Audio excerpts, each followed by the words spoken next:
At 5 or 6 a.m., depending on the seasons, Fajr Salah has arrived and is on its way to soon expiring. Within 100 minutes, an hour and a half. In that hour, a small blessed group of Muslims pull themselves out of bed, they wash up, head out to the masjid perhaps, remembering Allah Azza wa Jal, making tasbih, perhaps using the siwak from the prophetic example, until they arrive at these homes that Allah erected, the houses of Allah, fi buyutin adhina Allahu an turfa'a wa yudhkara fiha ismuh. Houses He permitted that they be erected for the mention of His name, and they say and they mean, Allah is bigger than everything in my life. Allahu Akbar. Whereas the massive majority of the ummah in that hour is asleep in their beds. And if there is in a home a mother or a father or both that pray, most likely the older children at the same time are still sleeping in their beds. Fajr time has now expired. The Fajr is over. And now it's time for school or work. All of a sudden, the house bursts with life, bursts with activity. The alarms are going off like they're sirens. Like people have to run for the bomb shelters, and the hallways get crowded, make lines in front of your bathrooms. And even if you go to Muslim countries, even the streets will tell this story. A moment ago, an hour ago, they were silent graveyards. All of a sudden they're buzzing. Traffic in the streets and people cutting each other off and honking horns, and there's coffee lines. These 2 hours tell a great deal of the story about the condition of the Muslims with regards to their deen. You know, there are many parents out there, many mothers and many fathers that wish that their children pray Fajr on time. But that's it. It's just a wish. It stops there. If it doesn't happen, nothing changes. But if you compare it on the other hand, if your child were a few minutes late for work or school, what takes place? Immediately, the tensions rise. And you storm over to their bed, and you say and you do whatever is necessary to make sure this child gets there on time. Question, is it wrong for people to be concerned with their jobs, their careers? Is it wrong to be protective of your child's degree and his future? Absolutely not. In fact, it's undeniably Islamic that you consider it wrong to be a burden on society by choice, right? It is absolutely wrong for you to be a burden on the people. That is clear.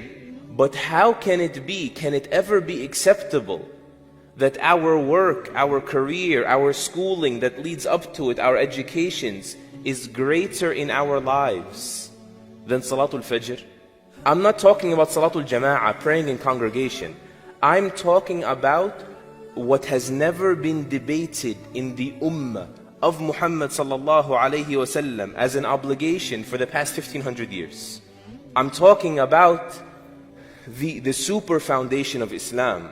I'm talking about what every single scholar in this ummah, bar none, there is no scholar you will ever find among humanity or even in the jinn that has said it is permissible for you to leave Salatul Fajr until its time expires if it's in your hands. If you can do anything about it. So long as you're conscious and you're not a woman who's on menses or postpartum, there's a time for salah, it cannot be deferred beyond it.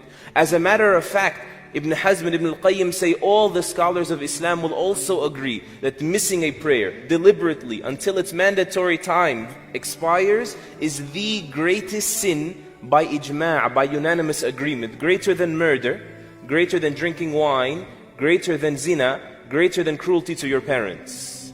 Do we see it that way? In fact, the only thing they debated over is whether or not leaving salah, giving up salah like this, or certain forms of giving up salah, whether they invalidate your Islam or not. And so after knowing that, please, just imagine the scene with me. Imagine what we do. You get up in the morning if you pray Fajr, and you tell your son, Fulan, Habibi, Beta, whatever, salah, if we do that much. Come on, salah, Allah ihdeek, may Allah guide you, get up. And that's it. You walk on, cool, free of conscience, no guilt, and you go on with your own personal life. And then an hour later, when it's time for school, or it's time for them to get to their job, you come in irate, you come in angry, and the atmosphere gets hostile, and you make sure they have to get there. You know, as a result of this, I live a generation And even those in the generation before me, we have people now everywhere that say openly, I have not prayed Fajr on time in 10 years. I pray Fajr before I go to work, whenever I get up. Have your children ask their friends, anonymously, how many of you pray Fajr on time? You will find that none of them do. Or maybe one of them or two, perhaps that his parents are on top of their case. Or his blessed wife perhaps is relentless, telling him, if you don't get your act together, if you don't start making salah, this relationship can't continue, so he pulls himself out of bed. We have people that say, people that set the alarm for work, they set the alarm for school, they don't set up the alarm whatsoever for Salatul Fajr. What does that say about our commitment to this deen? How could this happen? Wallahi, this is betrayal of our children, betrayal of ourselves, betrayal. Wallahi, I can't find another word for it. When you, with that behavior, you tell them, put all your marbles in this is what's important. And so later on, when they try to adopt a new habit of salah, it's hard. Or they feel that this is what matters, this is success. And this that you keep pointing at with your behavior, with your protectiveness of, this could end at any moment. It could be impossible, worldly success. It could be taken in an instant. And yet they banked on it. Something that can vanish in an instant. How? How could it be that our school, which is the roadway to our career, became more important, greater in our eyes than Amudul Islam? The Prophet ﷺ called it that, the central column of Islam, because it is that which your Islam collapses without. How could it be that my start time at work, which determines the impression I put on my boss, how my boss looks at me, is more important to me than the pillar of Islam that without it I could be disqualifying myself from Islam?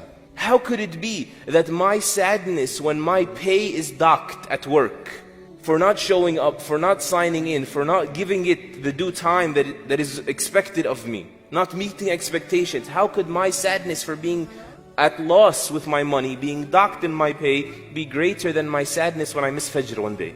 This is a very painful comparison that we need to make, because it reveals to us that in reality, our dunya has become greater in our hearts than our deen. Whereas Salatul Fajr, that hour of Fajr, this is the most honest hour. Because it will honestly answer that question. Is dunya, worldly gain, more of a priority for me than deen?